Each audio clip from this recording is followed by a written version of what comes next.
Well, thank you, Mr. President. I would like to express our gratitude to you for having convened this open debate. I would also like to thank Secretary General and the African Union Commissioner for Peace and Security, who provided us with an update on strengthening the United Nations and African Union partnership. Ukraine aligns itself with the EU statement to be delivered later today and wishes to make several remarks in national capacity. As we gather here today, peace remains as an elusive goal as it has been throughout human history.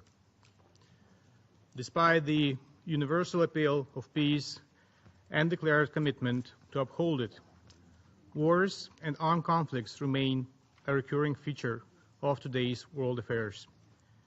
Their causes may be different. Some are internal in nature, some are instigated and sustained from outside, but consequences are similarly horrible. It is true that the long overdue reform of our organization is yet to be accomplished. In order to maintain its once unquestionable credit of trust and restore its ability to take prompt preventive measures. As a Chinese philosopher once said, "It doesn't matter how slowly you go, so long as you do not stop." Of course, I do not dare to challenge the Chinese philosophy.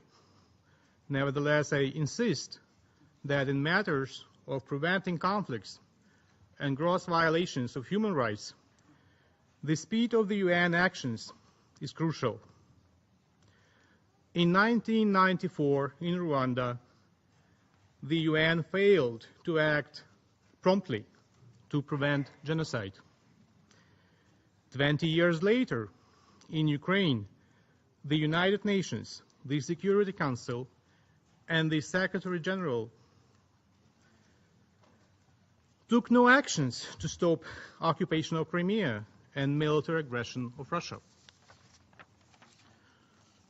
Turning to the role of the regional organizations, they remain one of the most efficient mechanisms employed swiftly in response to full-scale conflict or a situation where civilian population is endangered. Therefore, the UN should redouble its efforts to enhance strategic partnerships with them, building up joint planning and supporting collaboration. Mr. President, the African Union has made tremendous progress in developing its peace support capabilities since the deployment of its mission in Burundi back in 2003. It acts today as the first responder to crises in Africa with the authorization of the Security Council. Ukraine, as an observer to the African Union, follows closely the development of the Union's peace support potential and shares the view of the UN Secretary General that the world can greatly benefit from African wisdom, African ideas, and African solutions. As a country associated with the European Union, we also support the approach of exploring possibilities for trilateral UN-EU-AU cooperation in order to ensure effective and sustaining peace-building assistance in Africa. The upcoming 5th African Union-EU Summit in November will provide an important opportunity in this respect. It is also in this light that Ukraine decided to co-sponsor this year's draft UNGA resolution on cooperation between the UN and the African Union. Mr. President, last month in this very chamber, the Council members have expressed a variety of views on the ways to enhance the UN-AU cooperation. At the same time, there was a common understanding that both organizations have to work in concert using their competitive advantages. We believe that given the complex nature of threats to international peace and security on the continent, supporting the full operationalization of the African peace and security architecture should be seen as priority for the African Union. At the same time, we see the need to provide adequate support in logistics and funding for peace and security operations in Africa on a sustainable basis. The African Union United Nations mission in Darfur has become one of the vivid examples of how the two organizations can be partners in the design and implementation of peacekeeping operations.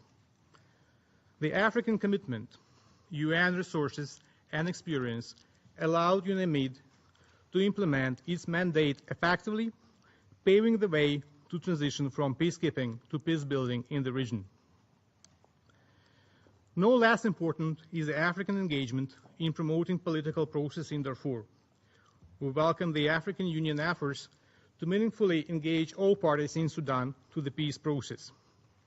As chair of the 1591 Committee, Ukraine fosters further collaboration and dialogue between the government of Sudan and the United Nations. In May, the chair and committee members visited Khartoum and Darfur, where they received first-hand accounts of the state of implementation of the measures imposed by relevant Security Council resolutions. The visit helped to develop a number of recommendations intended to review the sanctions regime in order to reflect needs and demands of the current situation. In the Horn of Africa, strong relationship between the UN Assistance Mission in Somalia, the UN Support Office in Somalia, and the African Union Mission in Somalia, as well as the Somali security forces, helped to significantly reduce terrorist activity and the number of recruits to Al-Shabaab, which, however, continues to constitute a threat to peace and security in the region. Similar approach to and level of coordination with the international community is desperately required in Burundi. Without meaningful cooperation with the United Nations, African Union, and other international community actors, the road to a political settlement of this crisis will be even longer and most likely fraught with additional complications and dangers.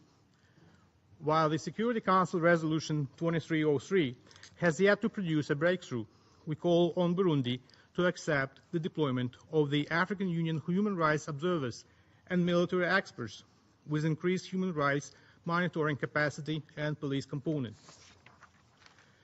Developments in CAR are a cause for concern.